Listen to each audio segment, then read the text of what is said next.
Where the money?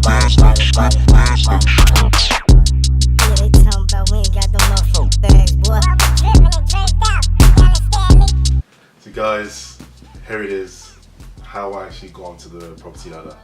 So just to clarify, I guess me and Ashley, yes, we did intend to buy a property together, but when the stamp duty surcharge came into place, it was no longer financially viable for me to buy a property with Ashley and then buy a property for myself.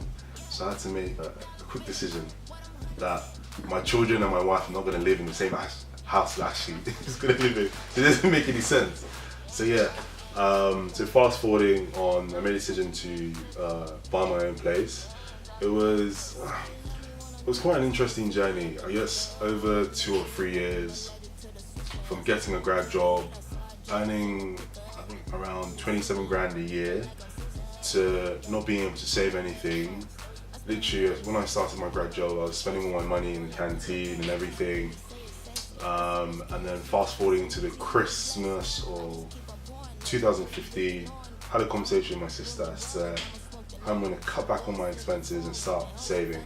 So from December 2015, I started aiming to put away £300 from my paycheck, and then like cutting back. Like I think the biggest thing that helped me was getting my 16 to 25 rail card, and like combining that with my Oyster card, so that gave me a third off. So bearing in mind, I would usually go to the gym after work, so I'd always travel at peak time. And then during the summer months, when the sun was out, I was waking up at like 5:30 and tapping in before 6:30.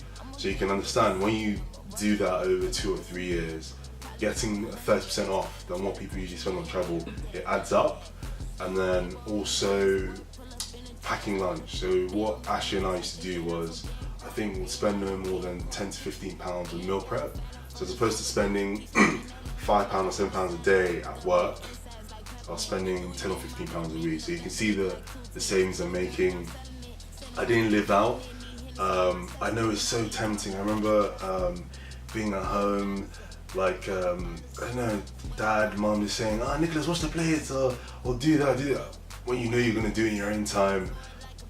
I swallowed my pride, I said, like, keep your eye on the prize, keep saving for those 2 or 3 years. So yeah, I stayed at home. So I was paying around probably £150 to £200 towards the household income, just to make sure, even though I'm working a city job, I'm still keeping grounded and paying for something. And also, because I worked in the city, I didn't get a car. So when you look at my salary, you can understand that my main expenses really are my food, my travel, and I didn't have any subscription. I didn't use Netflix, I didn't use Spotify. I kept my bank account, my bank balance lean. So I guess fast forwarding to 2016, got a salary increase up to I think like 36 grand. So I was able to increase how much I save, of like around 300 to around like 600. So I guess my biggest thing is that over the time, whenever you're getting a salary increase, just increase the amount you're saving. And then I continue to do that. When it comes to shopping and stuff, I like nice things. I like Hackett, I like Levi, I like nice designers. I like Russell and Bromley. I'm wearing my Russell and Bromley shoes right now. I limited my purchases to Christmas sales or summer sales. I think, yeah, fast forwarding to 2017, when I actually started looking towards buying my first place. I remember Eve actually recommended I started looking exactly where do I actually want to buy. So I went to look at a property in Grays, and I think it was around 220 grand or something. And I pretty much had, I think, around 10 grand saved up. And I think they quickly told me that, yeah, you can't afford it. The amount of your salary to how much deposit you need, plus the property, the price of the property, I wouldn't be able to afford it. So I think this was around February time.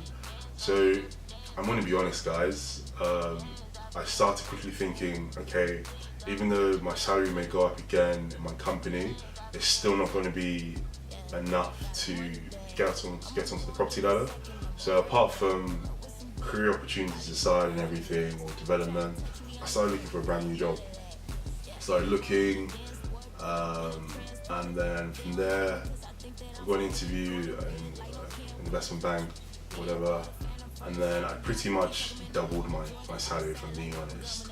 And it was funny, as soon as I got the offer from the new company, I literally told Eve, okay, yeah, I've just got this offer, where should we look to buy? And then she started pointing towards new developments in Kent. We went to view that new development, and even though like I hadn't started this job or anything, I liked it. I saw it. It was a 2-bedroom flat, 2 double bedrooms, 2 bathrooms, beautiful. And I think what I ensured I got a good discount, just in being quite savvy.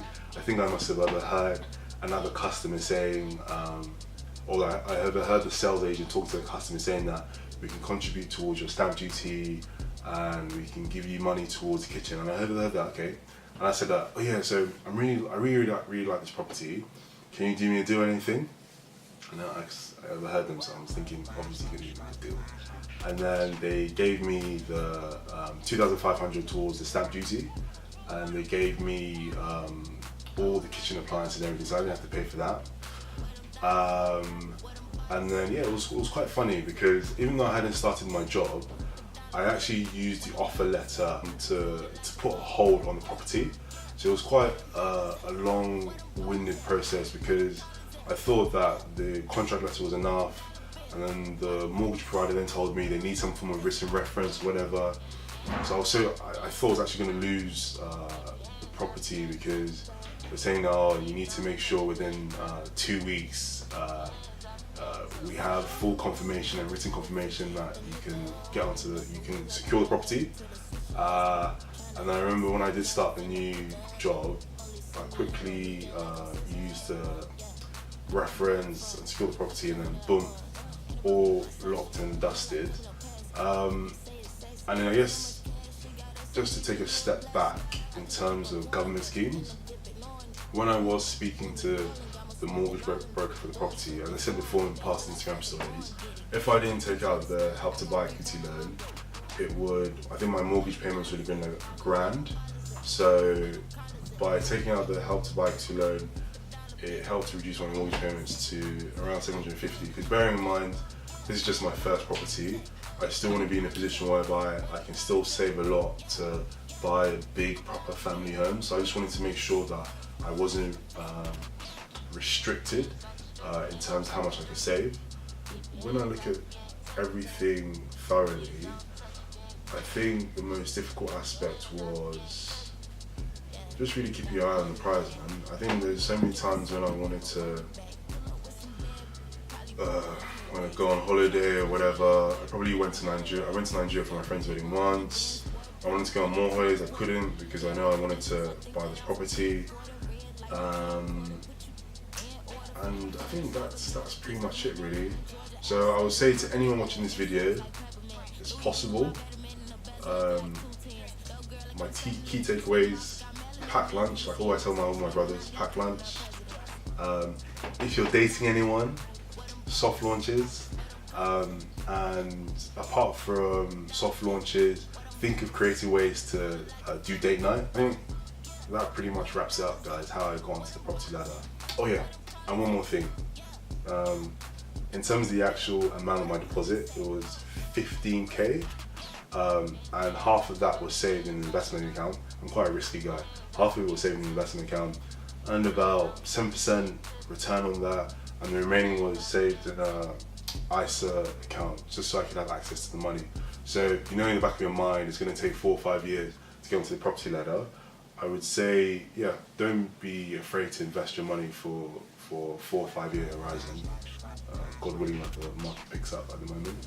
But yeah, that's pretty much my story, guys. Hope you liked it. Share, comment, or if you have any particular questions, please don't hesitate to ask me. Where them ballers at? Where them collars?